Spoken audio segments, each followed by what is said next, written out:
Jessica কোথায় উঠেছো? এগুলো সব তোমার টেডি? এতগুলো? দেখো বন্ধুরা, জেসিকার কতগুলো টেডি। জেসিকা এগুলোকে নিয়ে খেলা করে, তাই তো? হ্যাঁ, তুমিও একটা টেডি হয়ে গেছো। সবাইকে জেসিকা বন্ধুদের হাই করে দাও, হাই করে দাও। হাই বন্ধুরা, বল কেমন আছো সবাই? ভালো আছো তো? আমি ভালো আছি।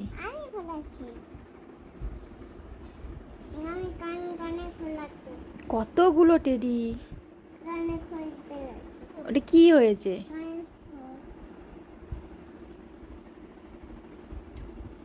তুমি ওগুলো বার করছো কেন জেসিকা? টেডি কান্না করবে, বের করো না, বের করো না। এই দেখো, এই একটা বাবু, দেখো একে রাতে দেখলে ভয় পাবে সবাই। বাবুটা কি করেছে? এরকম করেছে কেন তুমি? এটা কে হয় তোমার? বাবু। জেসিকা টাটা করে দাও, বন্ধুদের টাটা করে দাও, টাটা।